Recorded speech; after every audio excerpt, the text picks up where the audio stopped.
name of the Father and of the Son and the Holy Spirit.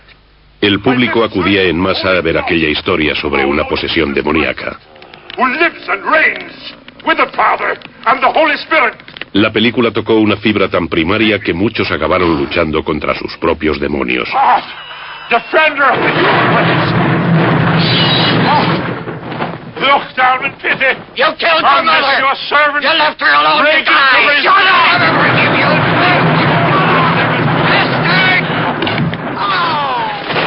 Lo que pocos sabían es que El Exorcista estaba inspirada en hechos reales. Depart from the servant of God.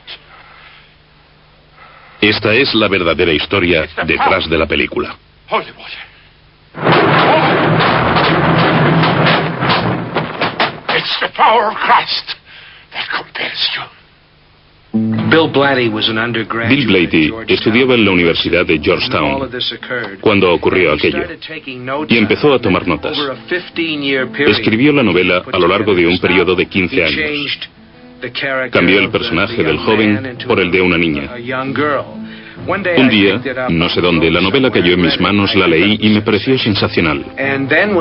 Después, cuando me dijo que era una historia real, me picó aún más la curiosidad. Es una historia clásica, una historia intemporal sobre temas intemporales, sobre la inexplicable naturaleza del bien y el mal. Creo que El Exorcista toca esos temas y representa la lucha constante de todo ser humano en este planeta. Todos vivimos en un campo de batalla entre el bien y el mal. La historia comienza en enero de 1949 en Mount Rainier, Maryland, no muy lejos de Washington D.C. Es una calle pequeña, con casas de madera a cada lado. En una de las casas, no muy lujosa, pues son gente trabajadora, viven el padre, la madre, su hijo Robbie, de 13 años, y la abuela. En aquel entorno aparece otra persona, una tía que realiza frecuentes visitas desde St. Louis. La tía es espiritista. Es decir, está convencida de que cuando una persona muere, se va sencillamente al otro lado y puede comunicarse con nosotros, los vivos. Juegan juntos a la Ouija. Ella le dice a Robbie que la Ouija es un medio para que los vivos puedan ponerse en contacto con el otro lado. Existe la creencia popular de que cualquier contacto con los espíritus o con los muertos abre una puerta al mal o al demonio. Esta influencia concreta sobre nuestra sociedad se remonta a las escrituras hebreas y a la época de los profetas, en la que estaba prohibido comunicarse con los espíritus malignos y se castigaba con la muerte. Poco después de la visita de su tía, comenzaron a suceder cosas extrañas. Un sábado por la noche, la madre y el padre salen. La abuela y Robbie se quedan en casa y empiezan a oír arañazos en las paredes. Al principio piensan que son ratones. Avisan a un exterminador, pero no encuentra ratones y mientras tanto, noche tras noche, continúan los arañazos. Pero los arañazos no son el único suceso. La fruta sale volando de la mesa se vuelca, las sillas se vuelcan, un jarrón vuela por el aire. En la habitación de la abuela hay una imagen de Cristo. La imagen empieza a moverse en la pared como si hubiera alguien detrás de ella, golpeándola. En la propia habitación de Robbie, el colchón parece tener arañazos. Una noche incluso dice que siente como pasos dentro del colchón. Más tarde, el 26 de enero, la querida tía de Robbie fallece. Robbie está destrozado por la pérdida. Algo le dice que se acerque al tablero de Ouija y comienza a juguetear con él, tal vez para intentar llegar hasta ella. El propio Robbie estaba cambiando. Por la noche las pesadillas lo acosaban. Durante el día estaba inquieto y retraído. Y mientras, los sucesos extraños continuaban a su alrededor. Aquella situación se prolonga durante un tiempo hasta que la familia recurre a un pastor luterano, el reverendo Schultz. Schultz cree en la parapsicología, la idea de que los objetos pueden volar porque nuestra mente es capaz de hacerlos volar. Cuando trabajaba en el Instituto de Parapsicología, encontré ciertos documentos relacionados con el caso. Por ejemplo, la correspondencia entre J.B. Rhind y el padre Schultz. 21 de marzo de 1949, Dr. J.B. Rhind, Departamento de Parapsicología, Universidad de Duke. Estimado Dr. Rhind, hay en nuestra congregación una familia que está sufriendo fenómenos paranormales. Dichos fenómenos suceden solamente en presencia del hijo. Lo tuve en mi casa la noche del 17 al 18 de febrero para observarlo personalmente. Una butaca se movió estando él sentado y lo tiró al suelo. Se llevó al chico a su casa, probablemente porque pensó que estaba engañando a sus padres, y se dijo a sí mismo, si lo llevo a mi casa no podrá engañarme tan fácilmente. Pero descubrió que allí las cosas seguían moviéndose y se sintió bastante conmocionado. Dijo que llevó al chico hasta la cama y que cada vez que trataba de acostarlo, la cama empezaba a temblar. Después comentó que colocó el colchón en el suelo, pero el colchón se deslizó con el chico debajo de la cama. No puedo explicar científicamente que la cama se moviera, ni creo que la ciencia pueda explicarlo. Tenemos unos fenómenos paranormales que rodean a un adolescente, una persona que atraviesa un profundo estrés, un conflicto psicológico. Entonces, de alguna manera su energía se proyecta desde su cuerpo a través de un mecanismo desconocido. Es muy posible que exista una explicación científica que aún no comprendemos, del mismo modo que la gente del siglo XVII no habría comprendido la electricidad. He dejado al muchacho al cuidado de la Clínica de Salud Mental del Condado, en donde es atendido por la doctora Mabel Ross, de la Universidad de Maryland. Ella y su equipo mantuvieron 2 entrevistas con él. Debería haberse celebrado una tercera, pero entre tanto, habían aparecido palabras sobre el cuerpo del chico, según afirmaban su familia y amigos. Se desconoce por qué Robbie jamás acudió a la tercera evaluación psiquiátrica. Es posible que sus padres se asustaran por una serie de artículos que se publicaron aquel mes en los periódicos, en los que se denunciaban las deplorables condiciones de los psiquiátricos estatales. 1000 hombres, mujeres y niños atestaban los pabellones, inmovilizados con camisas de fuerza, atados a sillas, abandonados. Los tratamientos médicos eran salvajes. Muy pocos pacientes salían alguna vez de allí.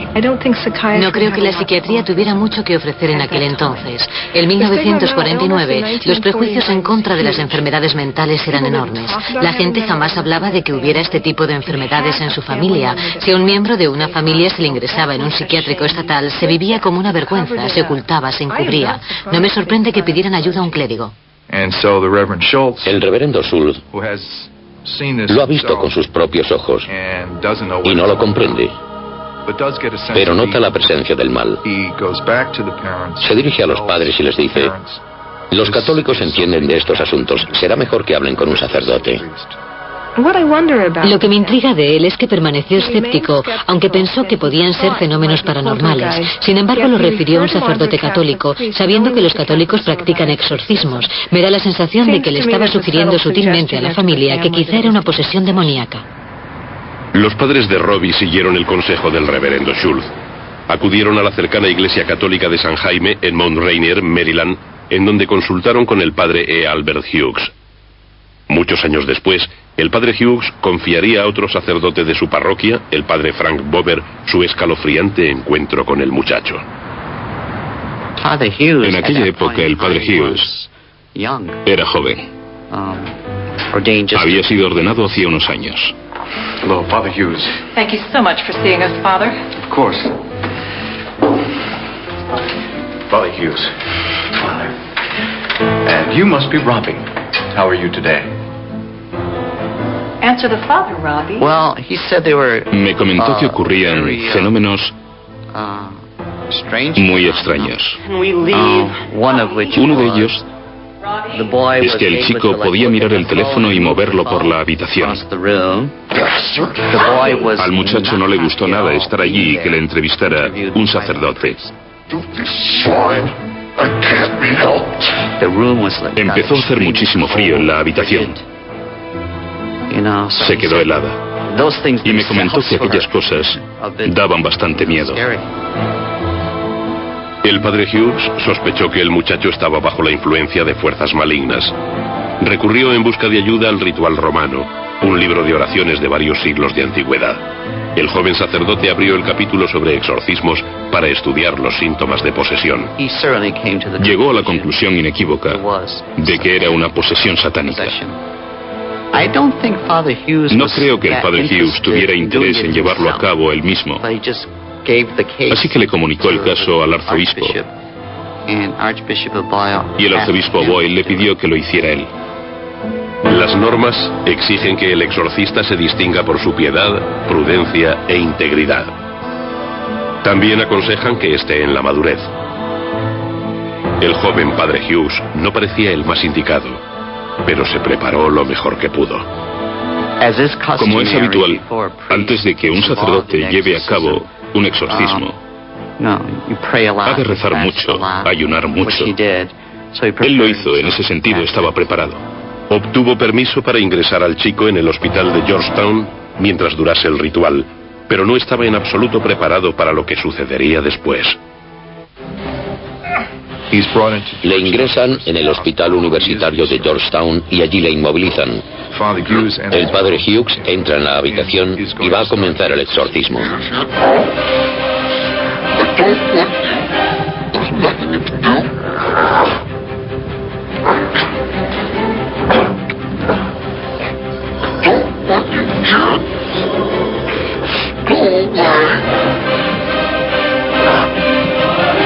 I cast thee out, every unclean spirit, every phantom, every encroachment of Satan in the name of Jesus Christ of Nazareth, who, after John baptized him, was left and vanquished thee in thy citadel.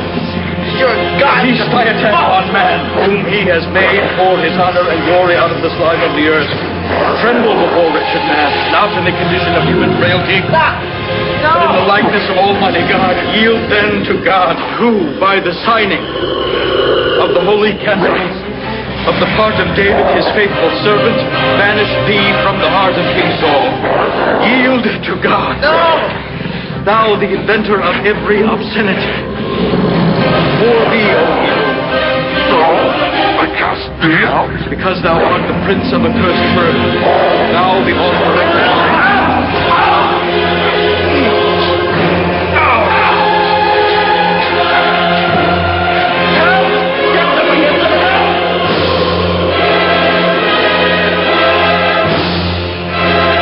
Robbie arrancó un muelle de acero de la cama y le desgarró al padre Hughes el brazo izquierdo desde el hombro hasta la muñeca.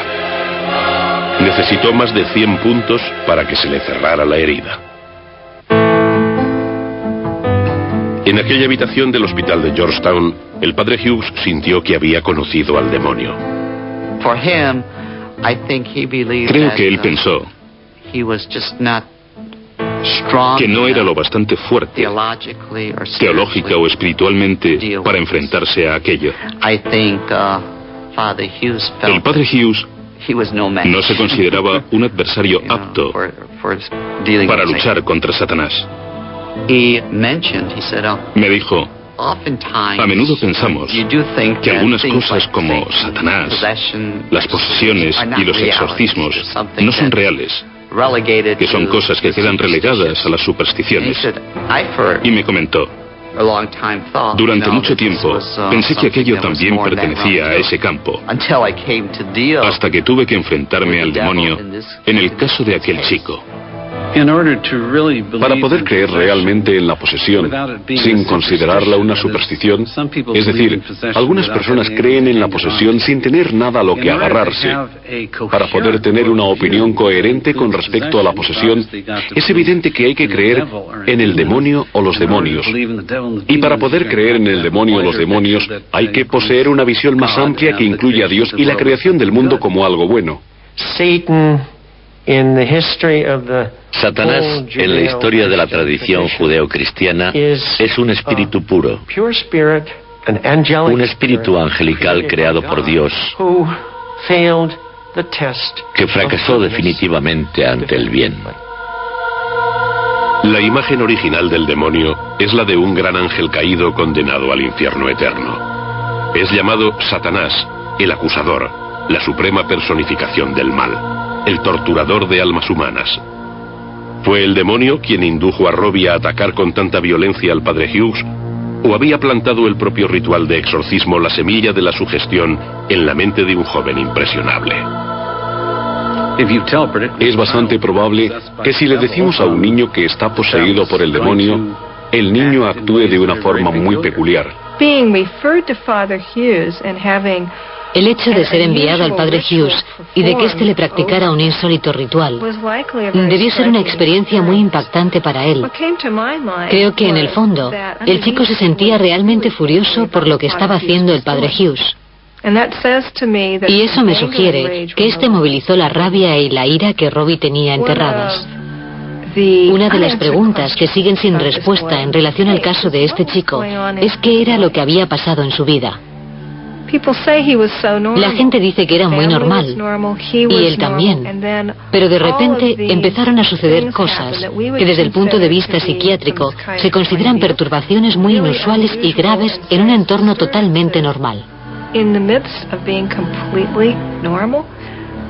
Me pregunto si no le habría hecho a alguien algo que él no había contado.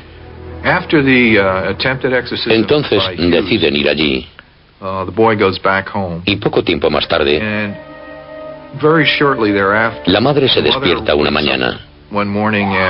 Él está en el cuarto de baño y se oye un grito. Entra en el cuarto de baño y ve escrita la palabra Louis, L-O-U-I-S. Ve esta palabra escrita con sangre como si se la hubieran arañado en el pecho. Ella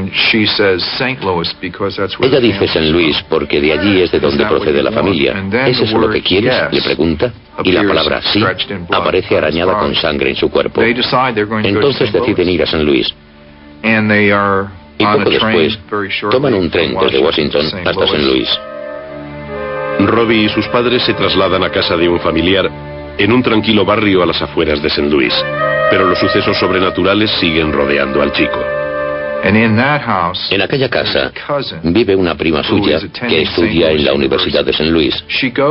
Ella les dice a los padres: quisiera hablar con un sacerdote sobre Robbie por todas las cosas extrañas que están pasando en casa. La madre y el padre están conformes y ella acude a hablar con uno de los profesores, el padre Bishop. El padre Bishop era profesor de la Universidad de St. Louis, una institución de los jesuitas. Bishop pidió ayuda a un amigo, un sacerdote de más edad, el padre William Bowdern, párroco de la iglesia de San Francisco Javier. El padre Bowdern y el padre Bishop visitaron a Robbie y su familia. Le pidieron que se acercara a verlo y así lo hizo. El muchacho estaba angustiado, evidentemente. Su conducta era rara, violenta, cruel, cruda. Sentía auténtica aversión por los objetos religiosos, cruces, crucifijos y demás. El padre Bowdern opina que hay que hacer algo y le pide al padre Bishop que tome nota de todo lo que se refiere al caso. Y así fue como se creó el diario. Aquel diario escrito es el documento más completo sobre un exorcismo de la era moderna. En el diario están registrados como fríos hechos los infernales acontecimientos que tuvieron lugar durante las 6 semanas siguientes. Hay que destacar que no hace mención alguna al primer y fallido exorcismo. Los sacerdotes no tuvieron conocimiento previo del daño que Robbie había infligido a un compañero de ellos. El diario de Bowdern, que tuve ocasión de leer, detalla minuciosamente todo lo ocurrido. Aquel joven estaba enfermo de algo para lo que la medicina interna no tiene. No tenía cura entonces, ni creo que ahora tenga forma de curar. El diario comienza con las primeras visitas de Bowdern y Bishop a casa de la familia en St. Louis, mientras trataban de dilucidar qué le pasaba al muchacho. Miércoles 9 de marzo. Un dolor agudo pareció atacar a Robbie en el estómago y gritó. La madre apartó rápidamente las mantas de la cama y le levantó la camisa del pijama al chico lo suficiente para mostrar líneas de color rojo vivo como arañazos en forma de zigzag en su abdomen. Viernes 11 de marzo. El chico estaba dormitando cuando el frasco de agua bendita de San Ignacio fue lanzado desde una mesa a 60 centímetros de la cama de Robbie hasta una esquina cercana. 5 minutos después de que los padres Bowden y Bishop salieran de casa de Robbie, se oyó un fuerte ruido de arañazos en la habitación.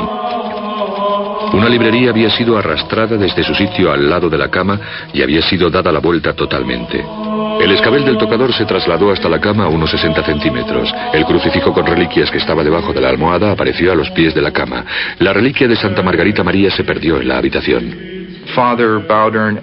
El padre Bowden y el padre Bishop deciden que allí hay algo maligno, que el chico está poseído y que es necesario practicar un exorcismo. Técnicamente, una posesión demoníaca significa que un espíritu maligno se ha introducido en el cuerpo de una persona y que se ha apoderado y apartado su voluntad y su mente. De manera que es el demonio quien gobierna el interior de la persona, en lugar de su voluntad y su mente. El enfoque básico de un exorcista es espiritual. Consiste en la diferenciación entre el bien y el mal, y el reconocimiento de la presencia del mal, y más concretamente, del maligno. Por regla general, cuando existe un supuesto caso de posesión, se estudia detenidamente. Si no parece un engaño, se busca un problema físico. Si es un tipo de enfermedad extraña, si es una dolencia física que produce extraños síntomas. Una vez descartada esa posibilidad, se tiene en cuenta lo psicológico. La enfermedad mental que se confunde más habitualmente con una posesión es la personalidad múltiple. He tratado a varios de estos pacientes y una de las cosas que he visto en mi consulta es una persona cuya expresión facial cambia repentinamente y adopta una mirada muy extraña. Es como si una parte de ellos, casi maligna, estuviera furiosa y te mirase a los ojos. Si no sabes qué es lo que sucede, te puede parecer una posesión demoníaca. El motivo para que fuera derivado a un exorcista fue precisamente porque los psiquiatras no podían ayudarlo. Pues el problema no era psiquiátrico en absoluto, ni tampoco psicológico. Era un problema con el maligno. Martes 15 de marzo. Ha temblado el colchón como siempre. La reliquia de Santa Margarita María fue arrojada de la almohada. El movimiento del colchón se prolongó durante 2 horas. El padre Bowden comunicó a su superior, el arzobispo Ritter, sus descubrimientos. El arzobispo Ritter está de acuerdo en que debe practicarse un exorcismo y decide que el padre Bowden sea el exorcista, para sorpresa del propio padre Bowden. Se sabe que el padre Bowden dijo: vaya, ¿por qué me asigna ese trabajo? Tengo otras cosas que hacer. De modo que lo empujaron a hacerlo. Según tengo entendido, no se ofreció voluntario. Miércoles 16 de marzo. El reverendo arzobispo Joseph Ritter ha concedido autorización al padre William S. Bowden para que recite la oración de exorcismo de acuerdo con el ritual romano. El padre Bowden llama a un joven jesuita que aún no es sacerdote, Walter Halloran, que había llevado algunas veces al padre Bowden en el coche de la parroquia, y le dice: quiero que me lleves a un sitio. El padre Bowden se me acercó cuando íbamos a cenar. Me dijo que debía salir a ver a unas personas aquella noche y me pidió que lo llevase. Yo le contesté: por supuesto. Los padres Bowden y Bishop y el señor Walter Halloran llegaron a la casa entre las 10:15 y las 10:30 de la noche. Entré en la casa sin tener la más remota idea de lo que estaba pasando. Él estuvo un rato charlando con la familia. El niño estaba presente. Después dijo: bueno, será mejor ponerse manos a la obra. El chico subió a su dormitorio y se puso el pijama. Bowden dijo: vamos allá.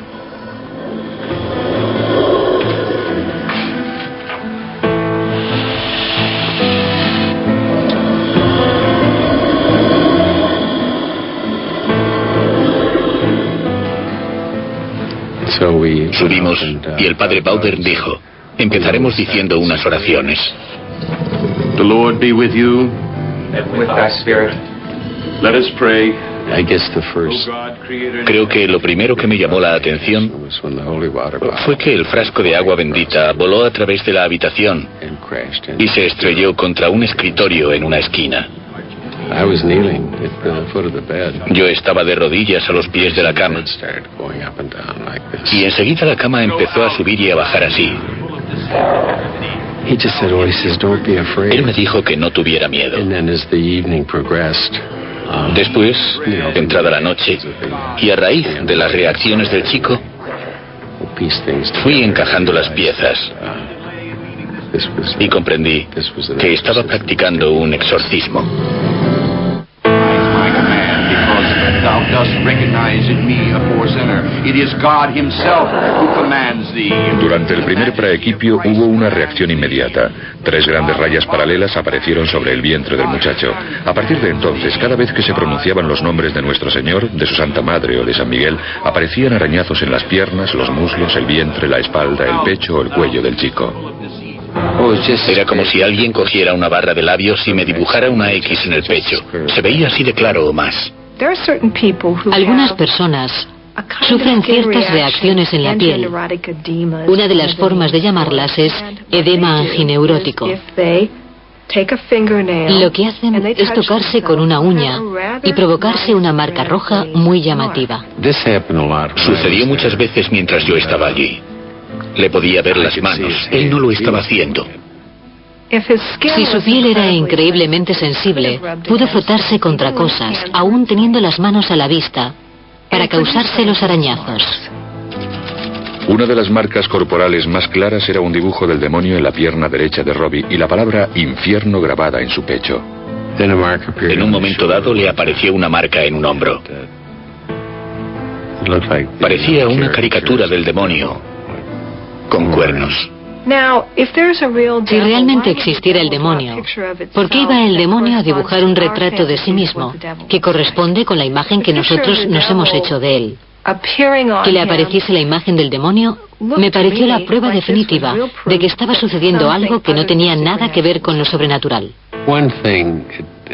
Sé que al principio, la primera vez que pasó, nuestro primer impulso fue pensar, ¿qué ha sido eso? La imaginación puede jugarte malas pasadas. Por eso, una de las reglas es no interpretar las cosas. Jueves 17 de marzo. Las órdenes de la fórmula causaron violentas reacciones en Robbie. La nueva fase del caso comprendía escupitajos diabólicos. Te escupía con una puntería asombrosa. Te acertaba en plena cara a 1,5 metros de distancia. Robbie escupió a los 3 hombres que lo sujetaban. Escupió al padre Bowden, que estaba leyendo las plegarias del exorcismo. Tenía los ojos cerrados, pero acertaba a pesar de la tela que sujetaban cerca de su cara. Entonces decía, te he dado bien. ¿O qué te ha parecido eso?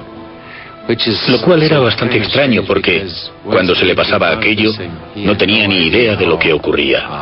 En una ocasión me estaba limpiando la cara con una toalla y me preguntó, ¿qué está haciendo?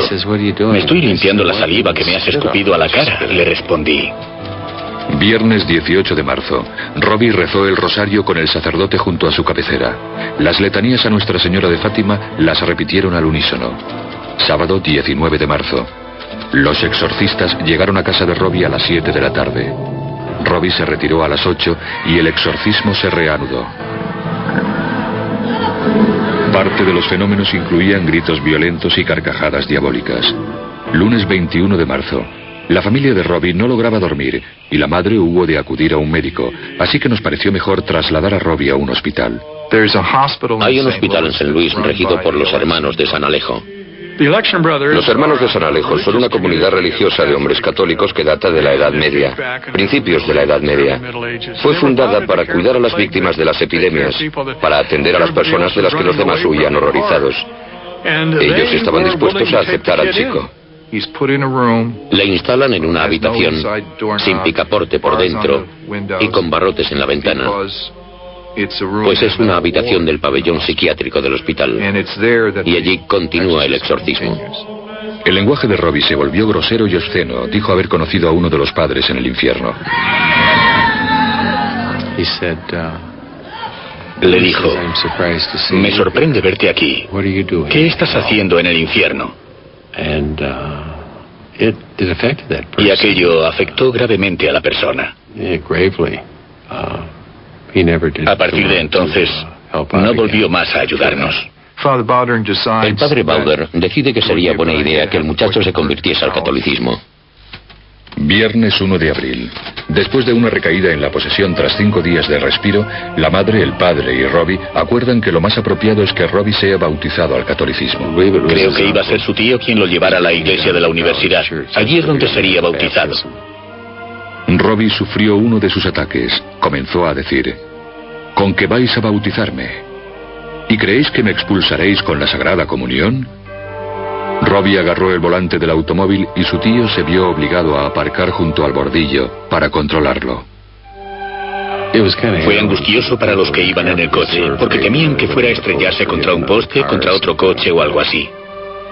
El padre y el tío lo sujetaban en el asiento de atrás y su tía iba al volante. A pesar de estar estrechamente vigilado, Robbie saltó para atacar a su tía mientras conducía.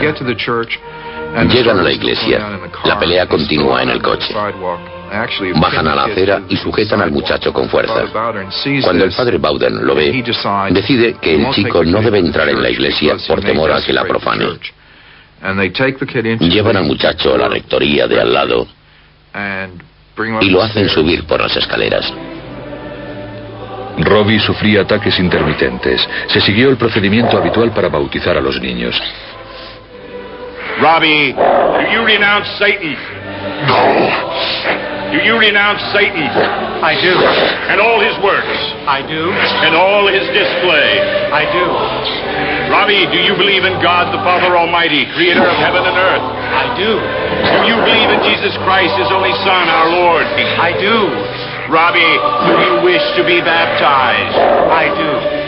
Complementaron el bautismo con una cantidad generosa de agua bautismal. I baptize thee in the name of the Father, and of the Son, and of the Holy Spirit. Amén. Al día siguiente, Robbie debía realizar la primera comunión.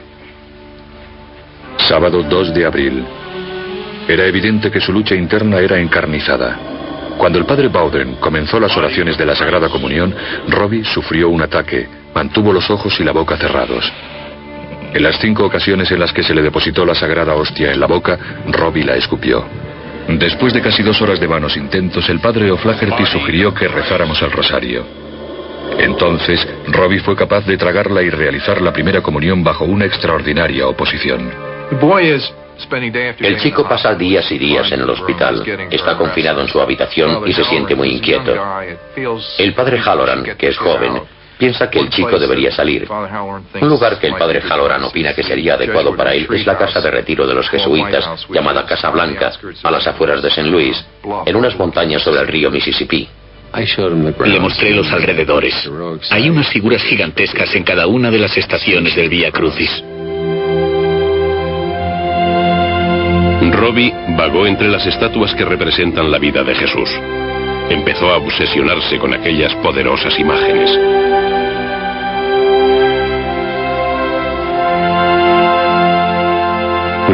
Y cuando llegamos a la 12ª estación, me echó a correr.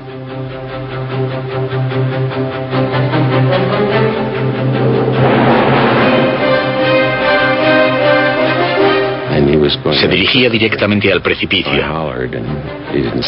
Le grité, pero no se detuvo. Salí corriendo tras él. Y finalmente me lancé y le paré los pies. Estábamos a esta distancia del borde del precipicio cuando nos paramos. Enseguida se despertó y me dijo: ¿por qué me está agarrando? No recordaba nada en absoluto. Y yo sentí un escalofrío cuando pensé: ¿y si el chico hubiera saltado?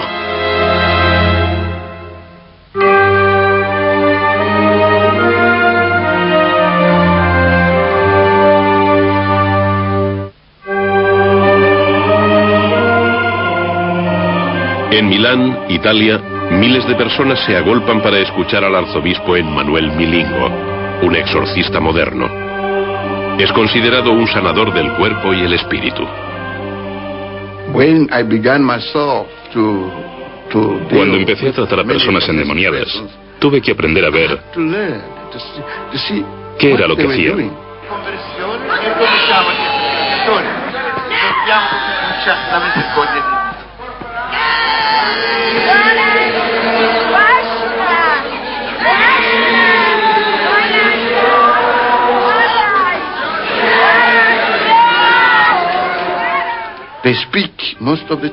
La mayor parte del tiempo hablan en idiomas que nunca en su vida han hablado.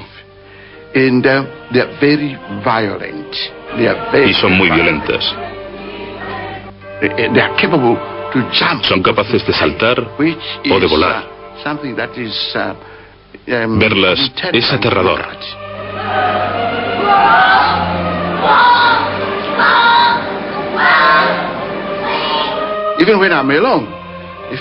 Incluso cuando estoy solo, si estoy solo y la persona endemoniada está conmigo, se acurruca en una esquina.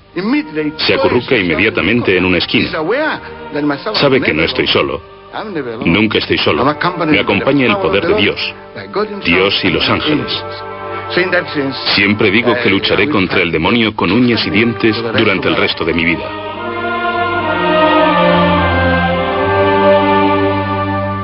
¿Sería la recién hallada fe de Robbie determinante en su propia lucha contra el demonio? Creo que el día que lo vi más afectado fue el Jueves Santo. Le pregunté si sabía algo sobre el Jueves Santo, la Última Cena y la institución del Sagrado Sacramento. Y me contestó que no.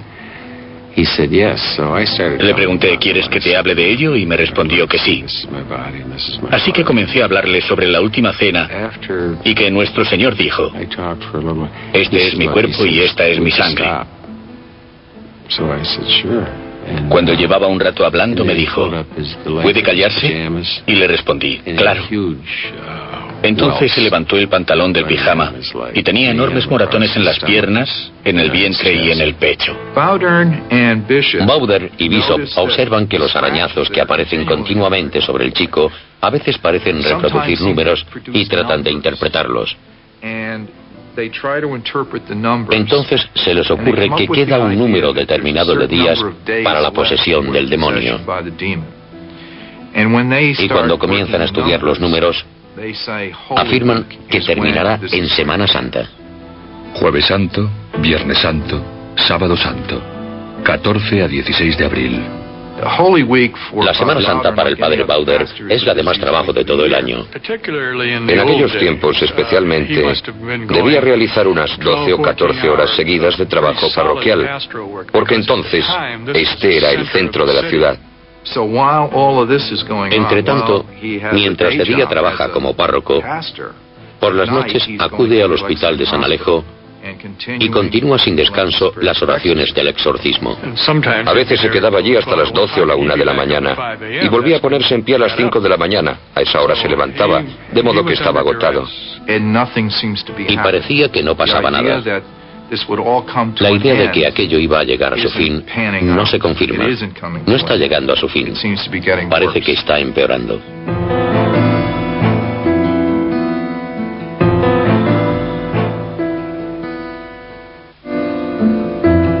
El día de Sábado Santo, el padre rector trajo una figura colorista del arcángel San Miguel. La figura fue colocada en la habitación de Robbie. Hay que destacar que las oraciones del exorcismo más efectivas eran las dedicadas a San Miguel. Llega la Semana Santa, cuando se supone que acabará todo, y no se acaba. Pasa la Semana Santa y después llega el lunes de Pascua. Lunes 18 de abril, 8 de la mañana. Robbie se despertó con un ataque dando patadas al hermano junto a su cama. Saltó de la cama, cogió el frasco de agua bendita, amenazó con arrojárselo al hermano y después lo salpicó con agua bendita. Finalmente arrojó el frasco a lo alto y lo estrelló contra el techo. 10 de la mañana. Sufrió posteriores ataques mientras recibía la comunión. Robbie lograba decir, deseo recibirte, pero el demonio se reía y decía, eso no es suficiente. La voz dijo, no me iré hasta que no sea pronunciada cierta palabra. Pero el niño jamás la dirá.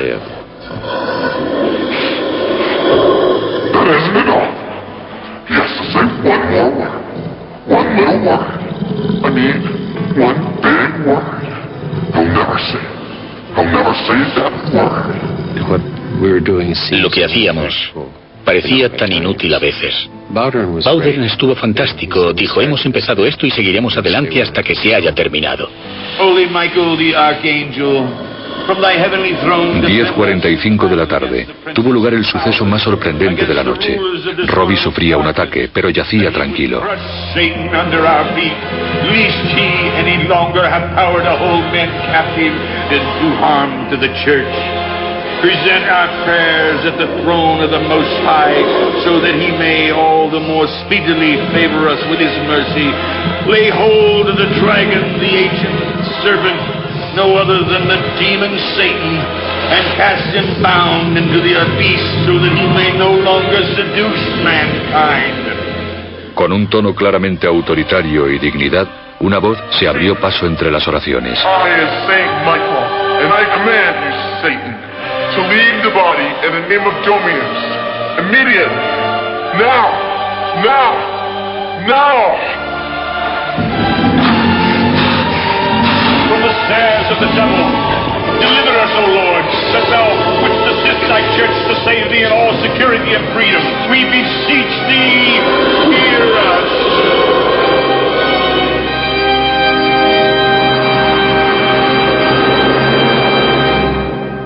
Gone. Dominus es la palabra. Dominus, el Señor. En ese momento acaba el exorcismo. En el hospital hay muchos testigos de ello. Se oye un sonido que describen como un balazo. Una detonación muy fuerte. En aquel momento terminó el exorcismo. Había personas sentadas en las oficinas que ni siquiera sabían que se estuviera practicando un exorcismo. Entran en la habitación. Él está sentado en la cama y vuelve a ser el niño de antes. No se acuerda de nada de lo sucedido, pero sí conserva una visión del arcángel San Miguel luchando contra el demonio. Sorprendentemente, al otro lado de la ciudad, en la iglesia de San Francisco Javier, varios sacerdotes jesuitas afirmaron haber tenido la misma visión. Fue por la noche. Súbitamente, una fuerte luz iluminó el altar. Entre la luz que emanaba de la bóveda por encima del altar principal, los sacerdotes vieron la imagen de San Miguel.